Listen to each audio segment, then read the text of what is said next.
Welcome back to Two Marks and a Spark. We're starting a little later than we thought we might, but we're here for the live Greetings. Elimination Chamber post show live on Lock 22 across all the social medias, courtesy of Raw Live Studios. I'm Ben. That's Uncle Russ. Hello.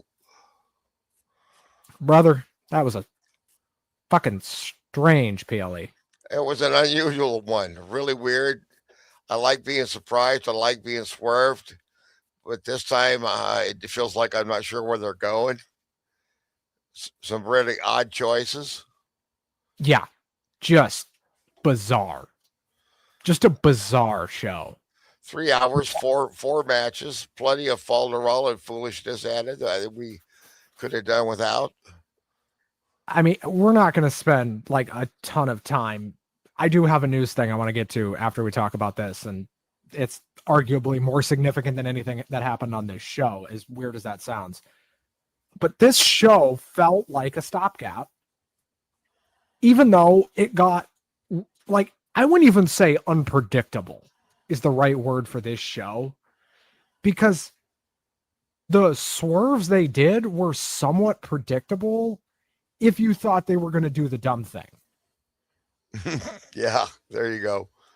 Which we shouldn't be surprised that they did something stupid here, because let's remember, this is still the WWE. Correct. They started off as I knew they probably would start with the match they did.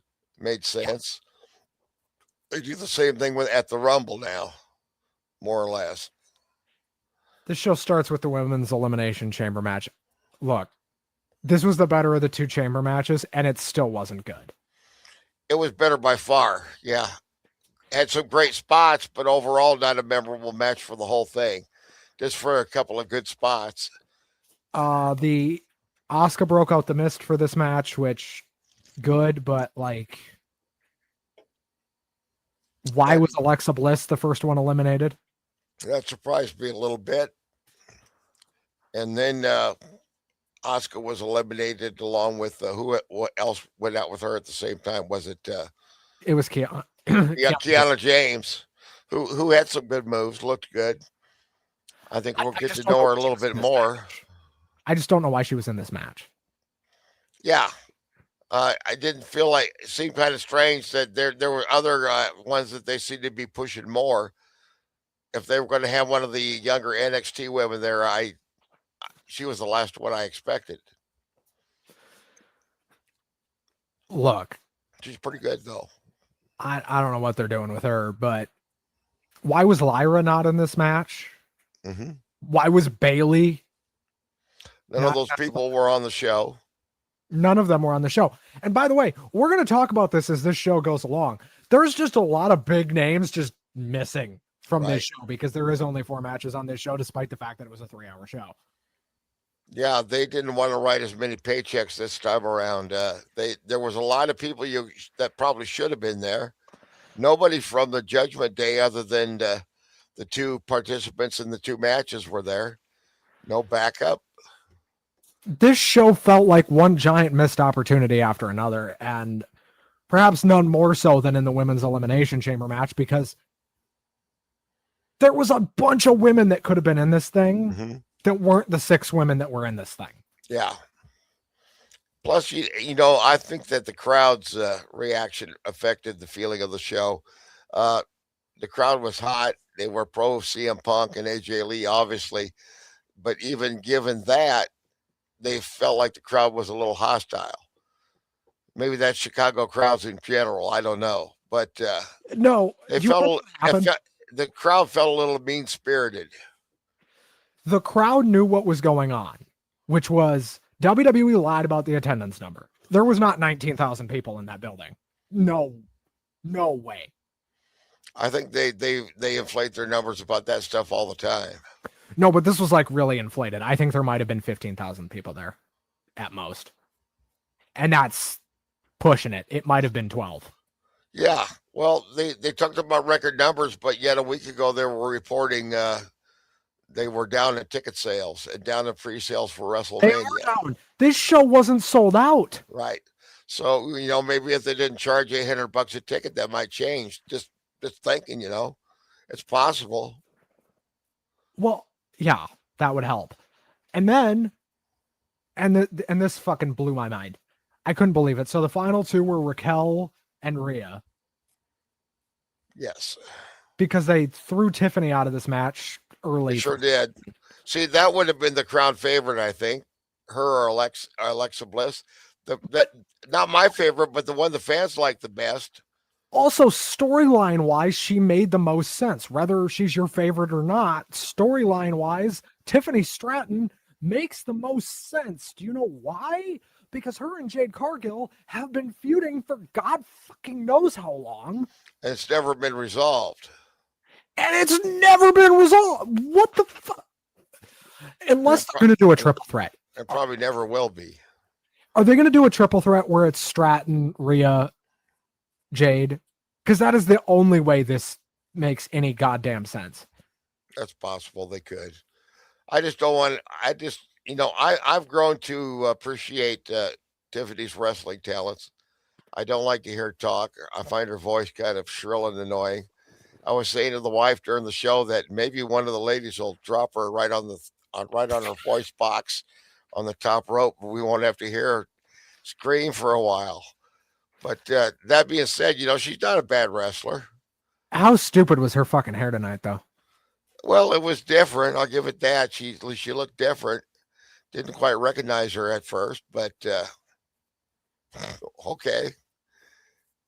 Anyway, Something different, Rhea Ripley wins this fucking match for God knows what reason. Unless this is just them saying we have to get Rhea on the show in a prominent position because ticket sales are down.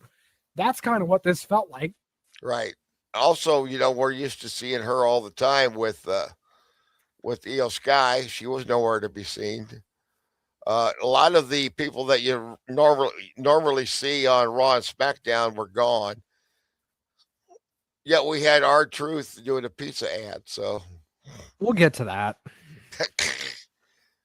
Did not make me want to buy pizza, though. No. Not this time. And then they stopped for what felt like ages, years, even. It was quite a while. And I took a break from the room, and I either missed Finn Balor's entrance or they skipped it. It was AJ Lee versus Becky Lynch. Oh, I'm sorry. Yeah. See how forgettable that was? Yes, this was all right. AJ looked much better than I expected. Didn't see any ring rust. There was some early, but she got better as the match went along. She got more comfortable. They did the stupid fucking ref bump. And I bitch about ref bumps all the time. They're overdone. Every fucking company on the planet does 75 of them a year. I'm so sick of seeing them. The refs are they crumple so easily. At least there was only one on this show. Well, technically there was two, but they were both in the same match. And one of them didn't send Jessica Carr to the ground. The second one did. Becky kicks her right in the fucking skull. And then they do this chair spot with the DDT on the chair from Becky to AJ. And it looks fucking horrible. I don't like seeing that, given the history of her injury. It looked terrible. And so for taking that risk, what did they get? What did you get for that risk? See, these people don't get it. A small amount of heat. Tell a story with the basics. And if you are incapable of doing that, then do something else. Okay. I agree with you. Yeah. I'm tired of broken necks in all sports. As am I. This was ridiculous. This whole thing was fucking ridiculous. And then we get to the finish. And this finish bugs the shit out of me because they do the tap out spot while the ref's knocked out. Right. And this was fucking... I'm so mad about this show. I should not be this mad about a fucking wrestling show, I understand. But what? Pardon me. slate. Listen, this was some NXT booking on this entire show. All right. That's a good way of putting it. It felt like it. AJ wins, which is like one of two things that made sense on this entire show. The crowd pops, of course. Yes. And then they stall some more. Right. We get a tease for the box, which they were teasing all night. Well, we've been teasing that damn thing for a month now. Now, Finn Balor versus CM Punk was the best match on the show. Far and away. Nothing else even came close. I still think their TV match was better. Their match on Raw a couple weeks ago in Belfast. It wasn't that much longer, though. This was not a long match. No, this was not a long match. I think they got cut for time. They shake hands at the end. Punk wins. I didn't even need to tell you that. Everybody already knew. Right. Chicago and Roman Reigns versus CM Punk is the main event of WrestleMania. I think it's pretty obvious to everybody they need to turn Finn Balor babyface. And he's set up for it very well because, you know, he's been shown a little bit of that good sportsmanship. And, you know, yeah, I think they should just move on for everybody on from the Judgment Day. It's run its course. Some would say it ran its course a while ago. And this company really showed their ass here. Because there was no JD McDonough. There was no Dominic Mysterio. Nothing. Right. No Stephanie Vicaire. There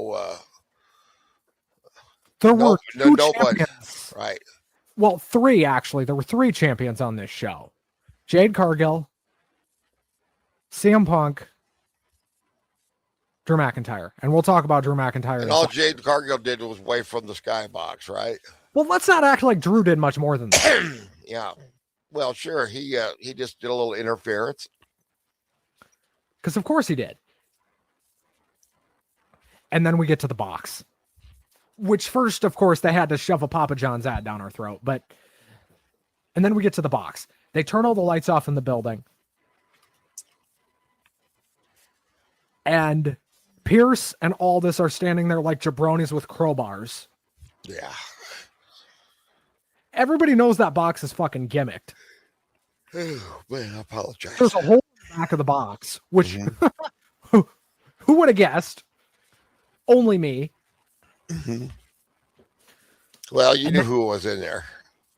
Well, I said who was in there whenever it was he came out of it. Whenever it was they showed the box. What was it, 3 weeks ago? 2-3 weeks ago? I said it on this show. Correct. Danhausen. And Danhausen and the Danettes come out, and then here comes Danhausen. I actually really liked his debut. The crowd didn't. No.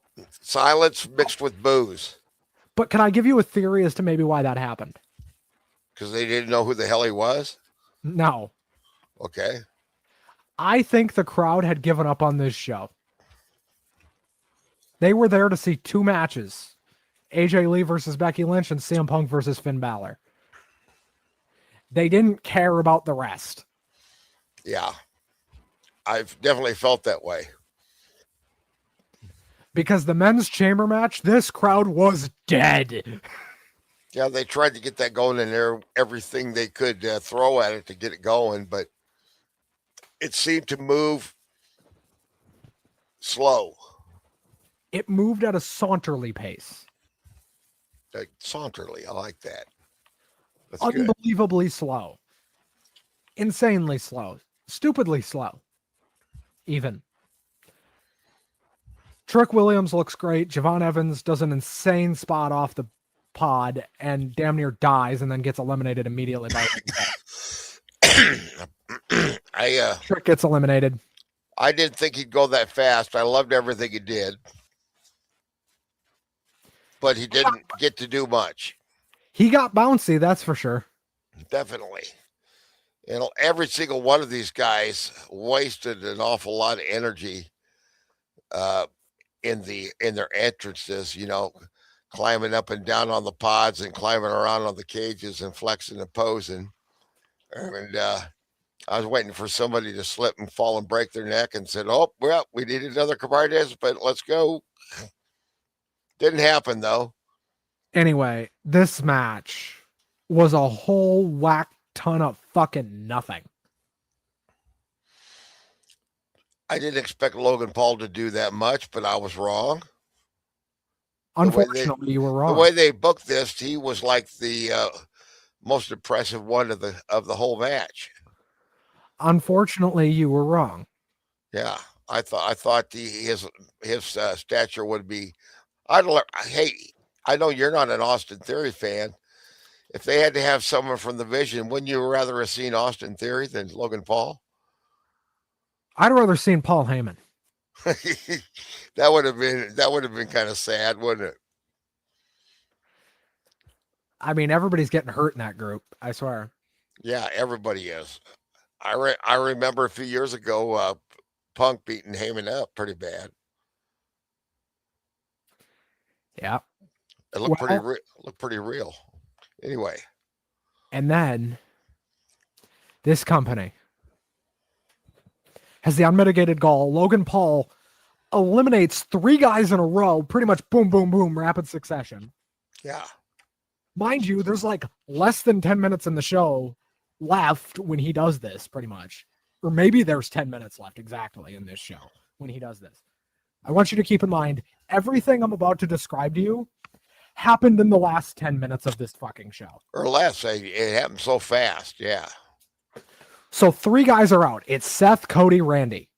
Or not Seth. It's Logan, Randy, Cody. Mm-hmm.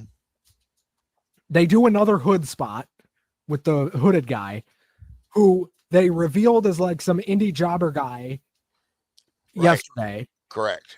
They reveal a different indie jobber guy tonight. Right. And then, because God fucking forbid, they do a clean finish in a main event. That would be rational. We can't have that. The main event thing with WWE where there's got to be interference has got to stop because it's every fucking show now. Yeah. That's why it means nothing. If it happens all the time, it means nothing. And it meant a whole whack ton of nothing here. Well, actually, you could argue maybe it meant more than it usually does here just because of what they ended up doing. Sure. The 4th masked guy, or however many it's been at this point, right, comes out. And this is the only one that looked like a big guy. And this was Seth Rollins. Correct. Because he curb stomps Logan Paul. Randy covers him, or Cody covers him. Yeah, Cody covers him, right. Eliminates Logan Paul. Gets jumped by Drew McIntyre while the door's still open because these fucking moron refs didn't close the goddamn door. Right. Are they born in a barn? Apparently so. The hell's going on here? Well, see, they had to leave it open so they could have the outside interference. It made no sense to leave that door open, but it's the only way the storyline could work. So the storyline requires the referees to be complete imbeciles constantly. And it gets worse. Because Drew starts beating the shit out of Cody, and instead of helping him, Randy beats the shit out of Drew. Mm-hmm. Now, okay, if you're Randy Orton and you're in a fight and it's you and Cody Rhodes and some third guy comes in and starts beating the hell out of the guy you're fighting. Right. I'm thinking this is good because I need to beat him to win. So whoever the hell this guy is, he's helping me. Yeah. So why the hell then did Randy Orton start beating the shit out of Drew McIntyre? I don't know. And then immediately, as soon as he gets done doing that, within a second, he's RKO's Cody. You're right. For some godforsaken reason, Randy Orton wins the Elimination Chamber. He's the last one I expected to win. I thought for sure they'd put Cody over. I'm glad they didn't. But I don't hate the idea of Orton win, but I was surprised.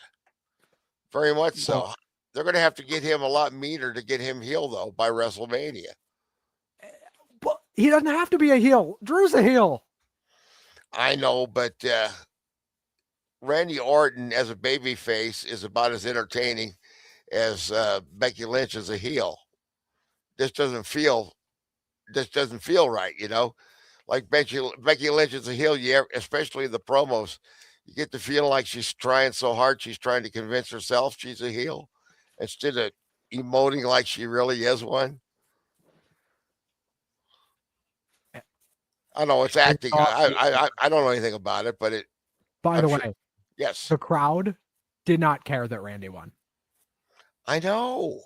There was like an immediate like pop, like right. What the fuck was that? Now I imagine that most of those people that spent the money they did in Chicago, when people ask them how it was, if they're not too upset, they're going to say, it was okay. It was all right, It wasn't worth $800. Randy I don't think so. Is going to WrestleMania, right? And some of the people, of the few people they had, there's a few that might as well have not even showed up. On the men's match, Trick Williams did next to nothing. Looked good, but they didn't give him a chance to. And they let Javon Evans shine a little bit. Not much. Javon got the biggest pop outside of AJ and Punk. I know. If he had won it, the crowd would have popped. But I don't think they're going to do it because he's too young. He's 21. They don't want to put the championship on a 22. See, if he... but I'm going to do air quotes here. He's too young. Oh, okay. All right. Yeah, that's the thing. That doesn't make sense. They say, you put the belt on them when they're too young, they might get egotistical. And we'd hate for that to happen in wrestling because it's so rare,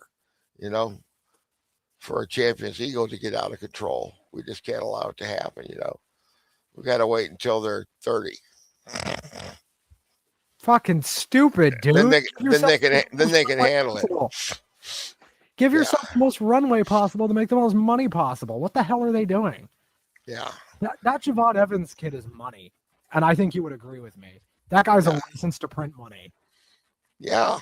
It's interesting. I hope he doesn't kill himself or hurt himself too bad. He does some very risky stuff. I'm always worried that those guys are one match away from being crippled, Yeah. It's a definite fear. Okay, look. But then again, if you're in the NFL, maybe you're one play away from getting a concussion, right? And getting out of the game. Well, let's talk about now WrestleMania. The matches we now know. A Brock Lesnar open challenge that I couldn't care less about. He could wrestle the Invisible Man for all I care. Presumably Jade Cargill versus Rhea Ripley. Mm-hmm. Which, if that is not Rhea killing Jade in 10 minutes, I don't know what it's going to be.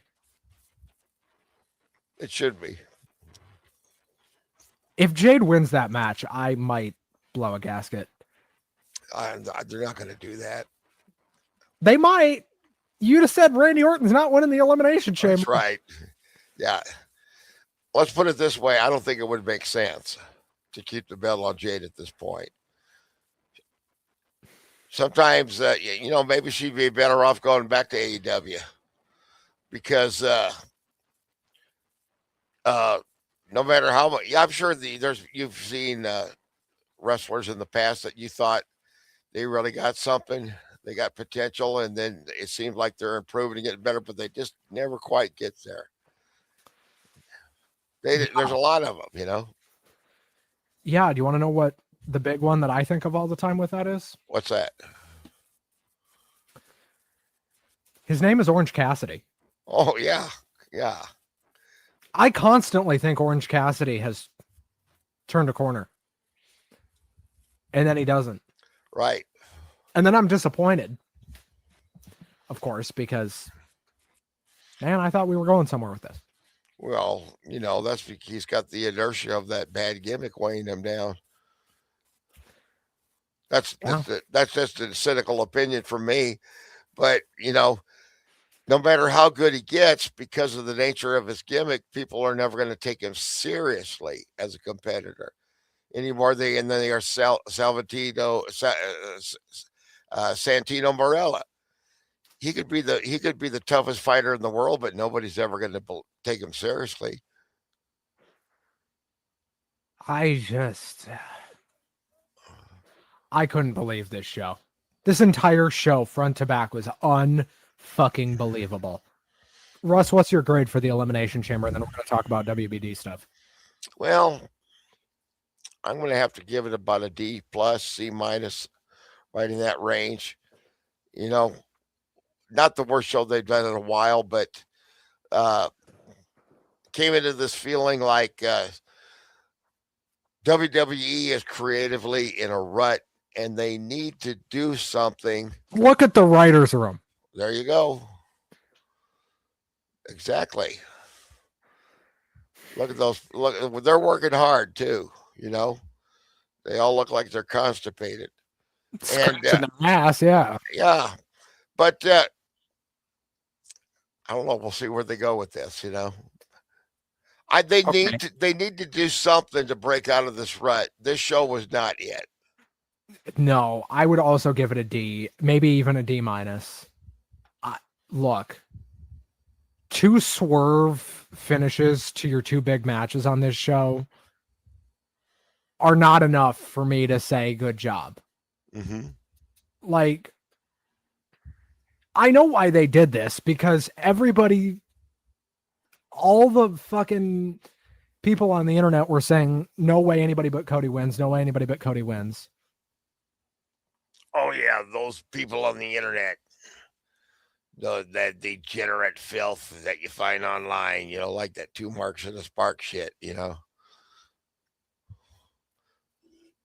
What do those people know?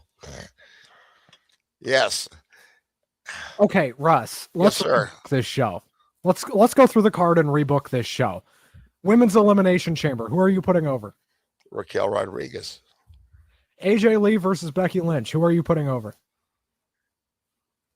AJ Lee, not because she's my favorite, because I'm booking the show to make money. And pop a number on Monday. Exactly.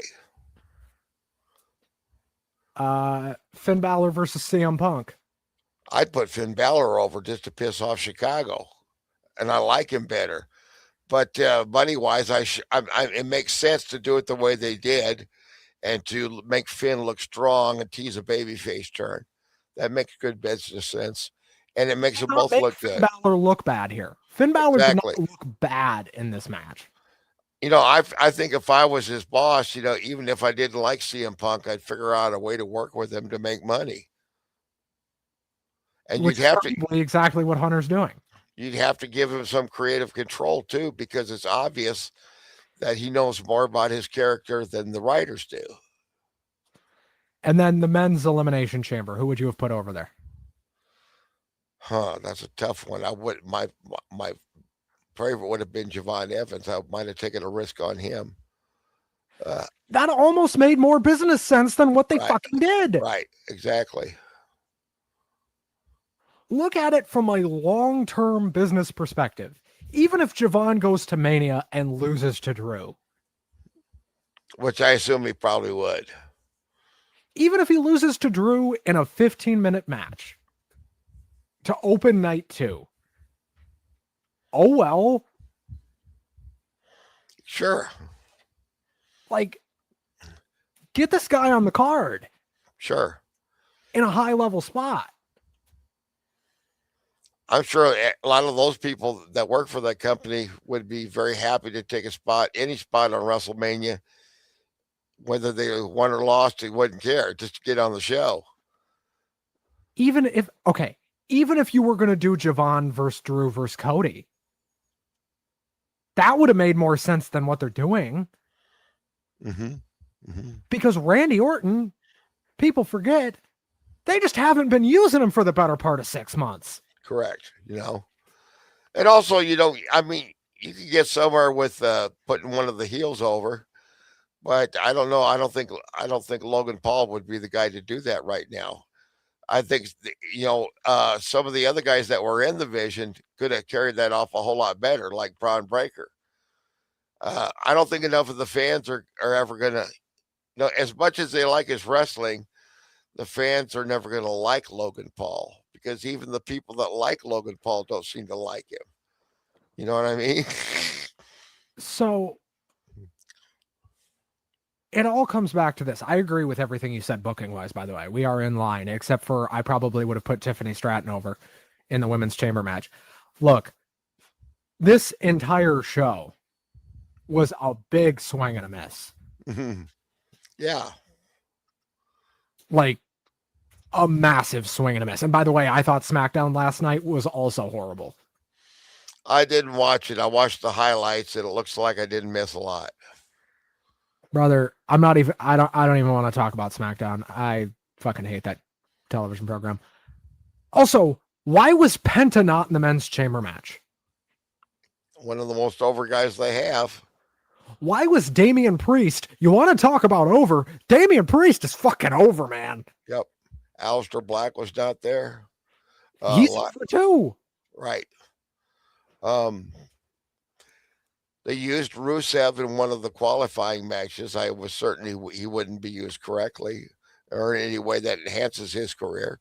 That guy just can't seem to catch a break, can he? No. I think some of it's his attitude, which is reportedly not very good most of the time, but it's not all on him, I'm sure. Well, he's married to Lana. What the hell? You know, I wouldn't be that happy married to her either. boy, if he heard that, if he saying that he'd probably beat me up.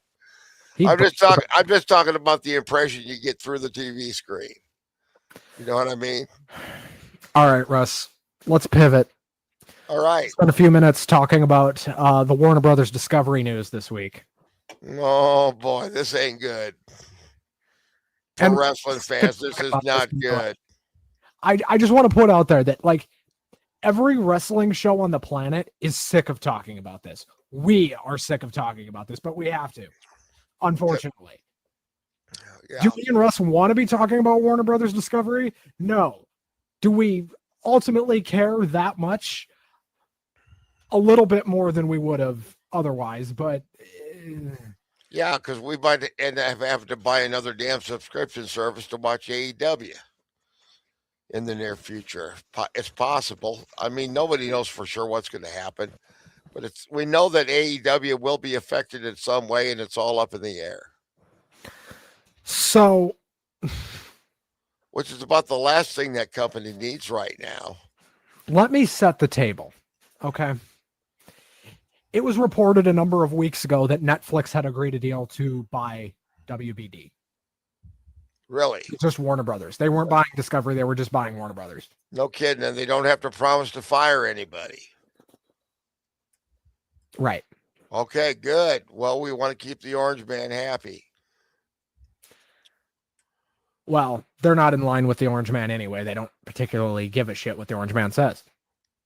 That's good. Because he like to fire people. Anyway, go ahead. And then it comes out that Paramount is still bidding. This would go on for a number of weeks, that Paramount made a new bid. They were making new bids, I swear, 4 times a week. I mean, these Warner Brothers Discovery executives had to be fucking sick of this shit. Had to be. And they just kept bidding. We're probably talking about big money here, too. And finally, it was enough. Paramount gets WBD. Netflix will not be making another bid. They've already said that. The deal is dead with Netflix. Warner Brothers is going to Paramount. Now, we could talk about the ramifications of this deal outside of professional wrestling ad nauseum. And we will probably. But some of the headline things out of this deal is Paramount Plus and HBO Max are going to merge in some form. However that looks, I don't know. What are they going to call it? Paramount Max? That's probably what they're going to call it, to be honest with you. It's so bad, they might just call it that. Yeah, it's possible. And then it comes out that, because remember, in the Netflix deal, DC Films was going to Netflix, but not DC Comics. That was correct. That was the weird part of the deal, was that Right. Netflix was getting the films, but not the comics. Paramount is getting both, Right. which is bad news for DC Comics. Yes, it is, especially for the comic book division, which was making amazing strides in recovery in the last 2 years, every bit as much as Marvel has fallen on very hard times. And I do want to talk about the DC side of this for just a second. If you're James Gunn, are you not looking around and saying, this isn't what I fucking signed up for? No. This is not what I made the best Superman film ever created for. And I'm not getting political on this show, but the company that they're being sold to does not align with James Gunn's political affiliations at all. That's possible. No, that's public. Like, no. It's not allegedly. That's right. The guy fucking said it. That movie was getting heat from political people before it was even released about how this was an anti-American Superman and all this absolute horse shit, you know. If you're James Gunn, are you not saying, when this merger goes through, yeah, I'm going? Yeah.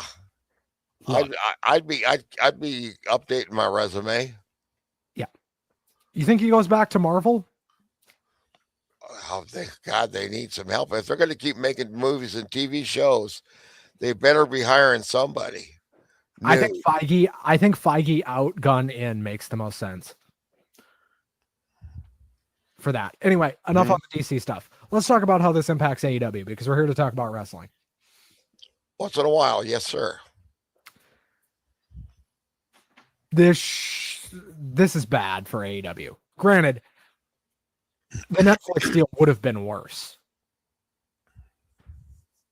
But with where we seem to know Tony Khan aligns politically, this is also bad. Mm-hmm. Because he's not going to want to work with these people. Correct. Yeah, and it's not a political show, but politics is affecting almost every aspect of American life. And it's come down to, affecting professional wrestling of all things. So at some point, you need to talk about it. And Tony Khan publicly has not made any public comment politically. Either way, he has not said anything left or right. He has. No, he doesn't. I've never heard him do it. I know he gives his wrestlers a great deal of latitude and freedom to speak their mind on anything. I feel like it seems like they're not a company that tries to micromanage the social media pages of their wrestlers the way WWE does. So let's talk about that. Yeah. I do have a smaller news story that came out this week that I don't want to talk about. We'll get to that in a second. I think this is the effective end of the Turner AEW relationship. Yeah, that could be definitely coming to an end. I think this is the last contract. I think Paramount may try to keep them, but I think they will go somewhere else. There's people at Turner, old people at Turner, that are secretly rejoicing and said, yeah, we got rid of that goddamn wrestling again. And it was another fucking merger. That's right. We got rid of those damn hillbillies again. All right. So I don't know. We don't know what's going to happen. Bad news for the entire film industry. This deal is. This is bad for the entire industry. This is bad for the entire TV industry.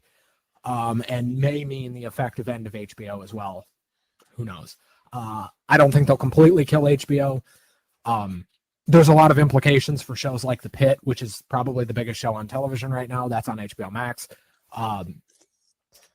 already rumors coming out that perhaps the showrunners there, that being Noah Wiley and his team that run the pit, are looking to shop the show around after season 3 because they've already been renewed for a 3rd season, but they own the show, not HBO.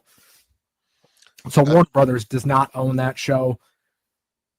The people making it do. That is a botch. That's a contracted show, basically meaning, hey, you own this show, but we're gonna pay you to put it on our thing.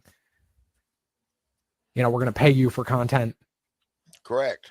That's great. Well, that's always good, you know. So the presumption now is that show will get shopped around, which that's not good for Paramount either.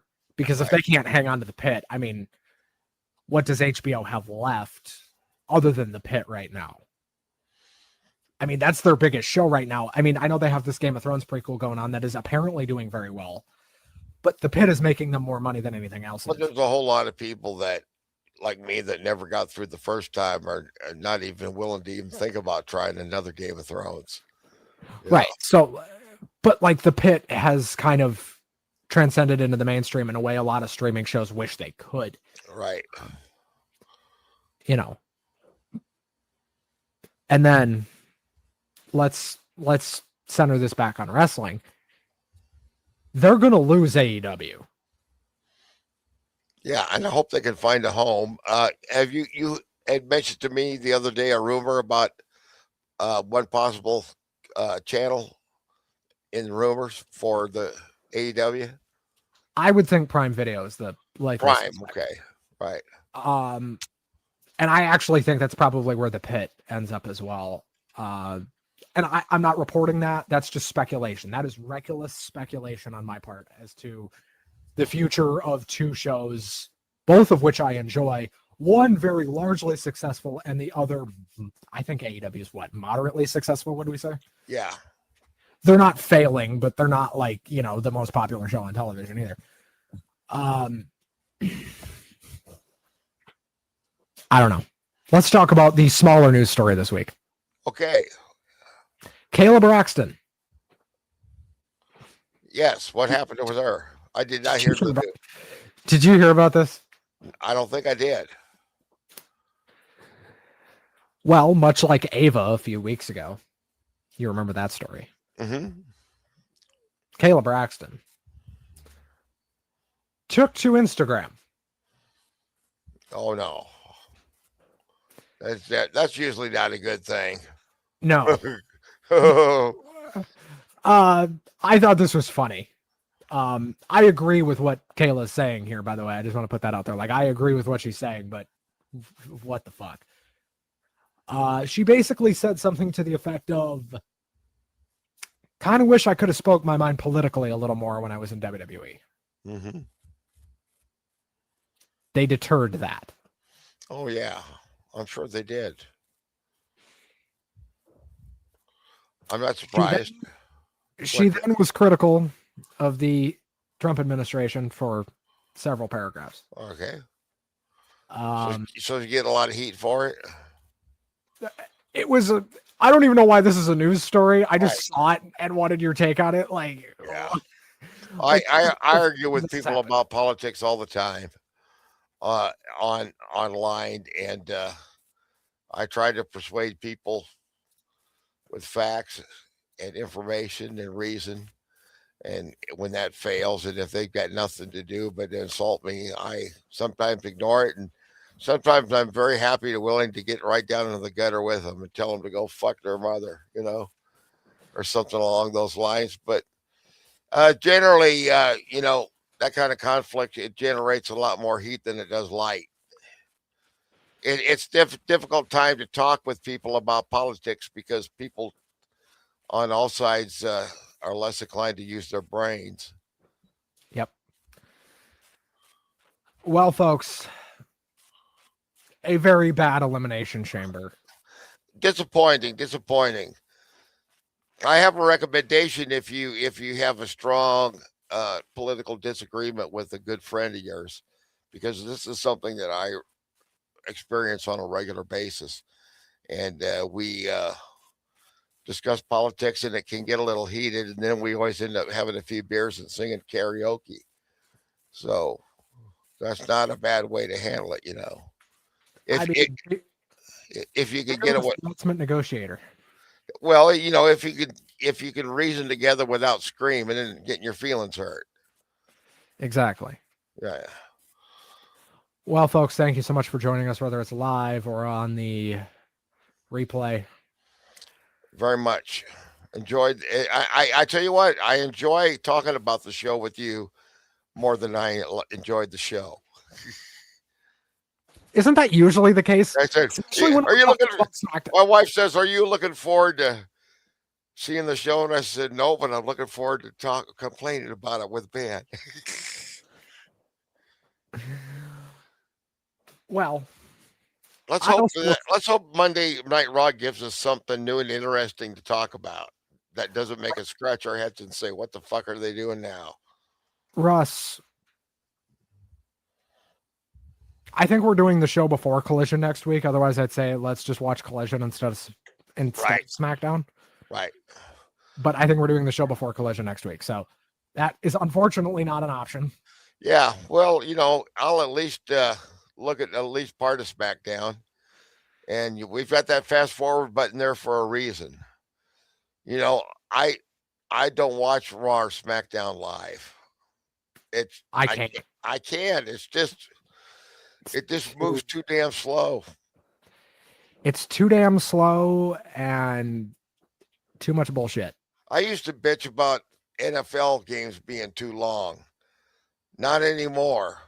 I can watch a football game with much more entertainment than a WWE premium live event, and I'm not a hardcore football fan. No. Nope, You nope. like college basketball. I like college football if Joe's calling it because he calls it the way he calls wrestling. He makes you feel like you're listening to an exciting story. So somebody like me who's not a sports nut, I really enjoy that and I learn a lot. Well, I think Joe Tessitore is a class act. Oh man, Right up there with Mike Tirico, who I thought did an excellent job at the Olympics. That is a total sidebar, I understand, but right. Mike Tirico, just absolutely. And Joe Tessitore, he's the man. He could call anything. I swear to God, what they say he could that so and so could wrestle with a broom and have a good match. Joe Tessitore could call it and make it sound good. Well, folks, we will see you back here. I think next Saturday. I think we're going to be live Saturday afternoon next week. Sounds good. That's going to be it for us. If I'm alive, I'll be here. Well, here's willing. If not, I'll be looking in from the cosmos. All right, folks. We'll see you next week. Thanks again to Raw Live. All right. Like, comment, subscribe. We'll see you right back here next Saturday. Bye-bye. Bye-bye.